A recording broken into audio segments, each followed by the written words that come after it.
Getting drafted first overall is a big deal. It means a franchise believes you're the best player in the world at that moment. And usually, they get it right. Most number one picks go on to become legends. LeBron James, 4-time NBA champion. Tim Duncan, 5-time NBA champion. Shaquille O'Neal, absolute dominance. In fact, over 25% of all number one picks in NBA history have made the Hall of Fame.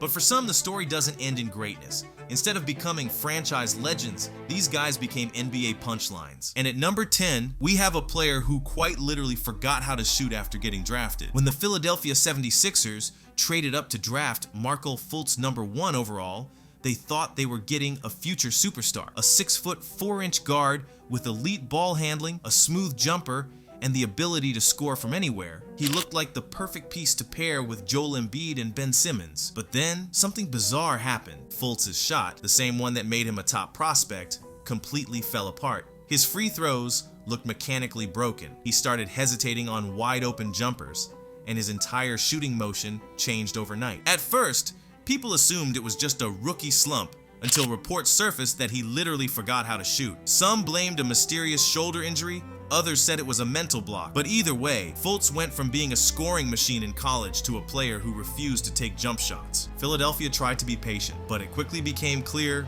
that they had made a mistake.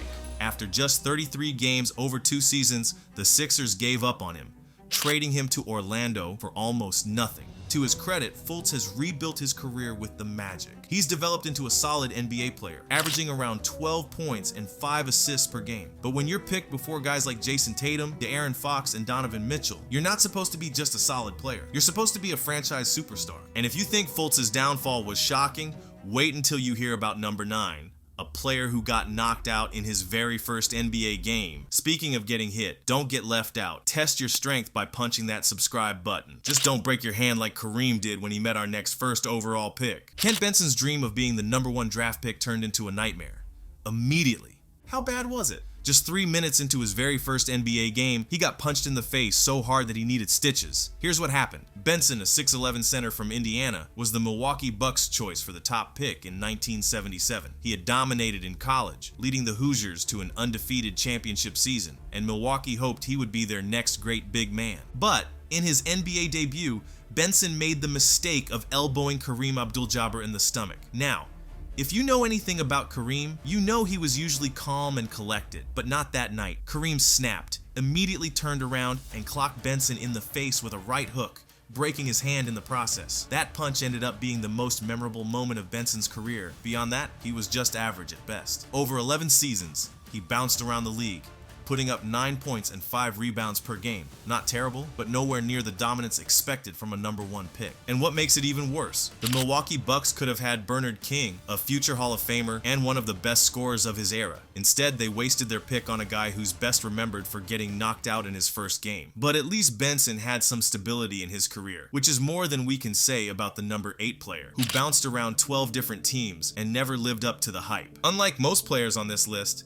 Joe Smith actually had a solid career, but when you're picked first overall, solid isn't good enough. Coming out of Maryland, Smith was seen as a versatile big man with scoring ability and defensive potential. The Golden State Warriors believed he would be their franchise cornerstone, but instead, he became one of the most traded players in NBA history. Over 16 seasons, Smith played for 12 different teams, never staying in one place long enough to make a real impact. His career averages 10.9 points and 6.4 rebounds per game. Respectable numbers, but nowhere near superstar level. Instead of leading a franchise, Joe Smith became the definition of a journeyman. And when the best thing people remember about your career is how many jerseys you wore, you know you didn't live up to the hype. But as disappointing as Smith was, the 7th pick on this list had even bigger problems. His body just couldn't handle the NBA. Enter Purvis Ellison, or as fans started calling him, Out of Service Purvis. Coming out of Louisville, Ellison was a highly touted big man who led his team to an NCAA championship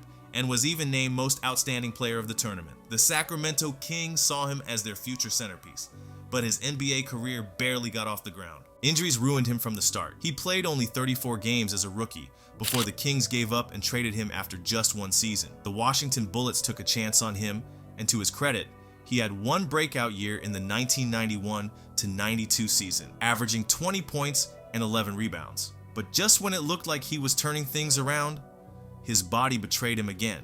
From there, it was a downhill spiral of missed games and unfulfilled potential. He finished his career averaging 9.5 points and 6.7 rebounds, decent numbers, but not even close to what you expect from a first overall pick. Ellison's story is a reminder that sometimes talent isn't enough. You need durability too. And speaking of durability, our next pick was a 7-footer who could shoot, but refused to rebound or play defense. The NBA loves unicorns, big men who can shoot, stretch the floor, and change the game.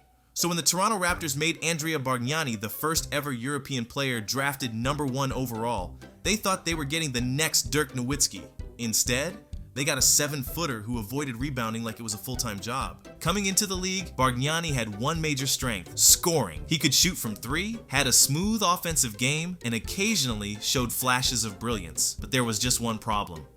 He did absolutely nothing else. Defense, non-existent. Rebounding, a disgrace for a 7-footer. Physicality, avoided contact like it was a tax bill. Over 10 seasons, Bargnani averaged 14.3 points and 4.6 rebounds per game. But for a #1 pick, that's just not good enough. By the time his Toronto experiment ended, Raptors fans were begging the team to move on, and they did. Bargnani bounced around the league for a few more years before heading back to Europe, where his style of play was a much better fit. If you think Bargnani was soft, wait until you hear about the #5 pick on our list. A player so underwhelming, he's barely even remembered. Some draft busts are overhyped prospects who failed under pressure. Others, like LaRue Martin, leave fans wondering, why was he even drafted first overall? In 1972, the Portland Trail Blazers had the top pick and somehow decided that a player who averaged just 18 points and 12 rebounds at Loyola University Chicago was the best choice. The problem?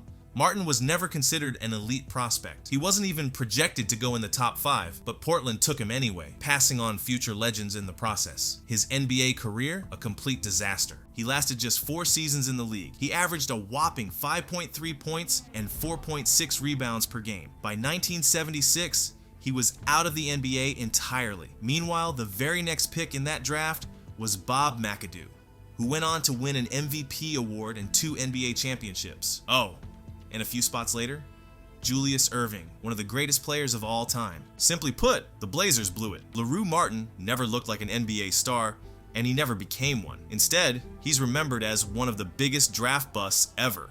But at least his career ended quickly. The next player on this list stuck around for a while, even though he barely did anything memorable. If there was ever a player who embodied bad luck, it's Greg Oden. Standing at 7 feet tall with elite shot blocking and rebounding ability, Oden was supposed to be the next dominant center, a player who could lead Portland for the next decade, but instead, his career turned into one of the biggest what-ifs in NBA history. Portland had a tough choice in the 2007 NBA draft. Pick Greg Oden, the physically gifted big man, or pick Kevin Durant, an elite scorer who looked like a future star. They chose Oden, and at first, it made sense. Dominant centers win championships. But there was just one problem. His knees were made of glass.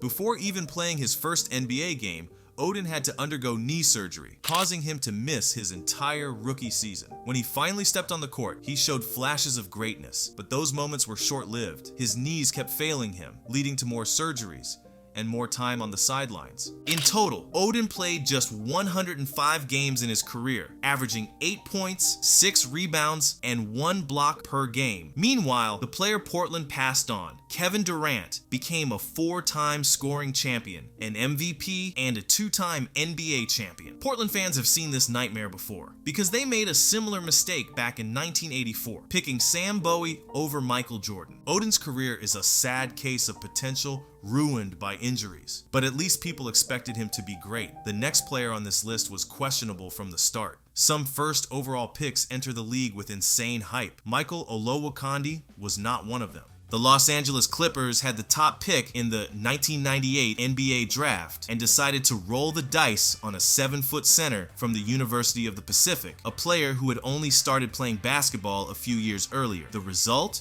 a disaster from day one. Olowokandi had all the physical tools, height, athleticism, and length, but none of the skills to be a dominant big man. He lacked footwork, struggled to finish around the rim, and despite being a 7-footer, he was a below-average rebounder. Over 9 seasons, he put up a forgettable 8.3 points and 6.8 rebounds per game. Not exactly franchise-altering numbers. And the worst part? The Clippers could have had Dirk Nowitzki, Paul Pierce, or Vince Carter, all future Hall of Famers. Instead, they wasted their pick on a player who became a walking punchline. If you ever need proof that the Clippers were a cursed franchise in the 90s, look no further than Michael Olowokandi, but at least he stayed healthy. The next pick had talent, but barely even got to play. The first high school player ever drafted first overall, Kwame Brown, was supposed to be a revolutionary talent. Instead, he became the face of draft busts, and the biggest mistake of Michael Jordan's front office career. When the Washington Wizards picked Brown first overall in 2001, expectations were sky high. He was 6'11", athletic, and had all the physical gifts to dominate the league. But there was one massive problem. He wasn't mentally ready for the NBA. Brown was drafted by a 42-year-old Michael Jordan, who was coming out of retirement to play for the Wizards. And if you know anything about Jordan, you know he doesn't do patience. From the moment Kwame stepped into practice, MJ humiliated him. He called him soft. He questioned his work ethic. He broke his confidence before the season even started. Kwame struggled to adjust to the NBA, and instead of developing, he became timid, inconsistent, and overwhelmed. Over 12 seasons, he bounced around the league, averaging just 6.6 points and 5.5 rebounds per game. And here's the worst part. The 2001 draft had Pau Gasol and Tony Parker, 2 players who would go on to become multiple-time NBA champions and Hall of Famers. While Kwame Brown wasn't the worst player ever, he's forever remembered as one of the biggest disappointments in NBA history. But as much as people clown on Kwame, at least he lasted over a decade in the league, unlike our #1 pick, who was out in just 4 seasons. If you ask NBA fans who the biggest draft bust of all time is, chances are they'll say Anthony Bennett. The Cleveland Cavaliers had the first overall pick in 2013, and absolutely nobody expected them to take Bennett. He wasn't even projected to go in the top 5. But for some reason, the Cavs believed he was the next big thing. Spoiler alert, he wasn't.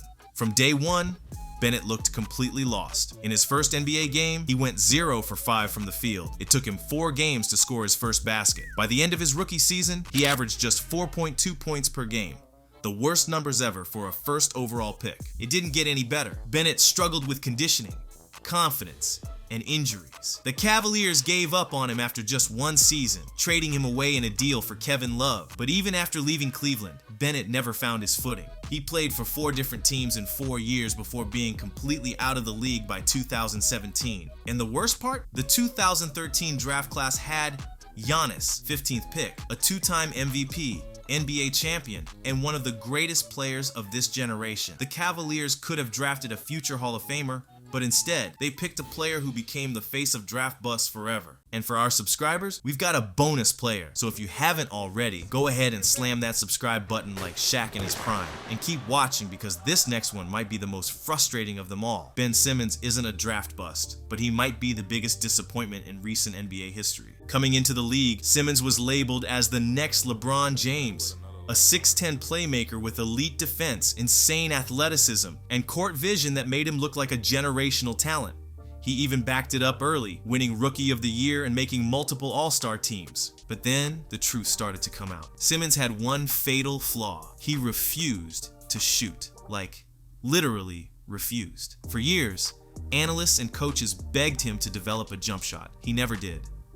Defenders started sagging off of him, daring him to shoot, and instead of evolving his game, Simmons doubled down on avoiding the basket entirely. Right now, Simmons is barely holding on to an NBA career. And the worst part, he had all the tools to be one of the greatest players of this generation, but his own fear of shooting held him back. From a player who refused to shoot to one who refused to lose. If you want to see a legend who backed up every word he said, click this video right now and watch how Larry Bird dominated the game like no one else.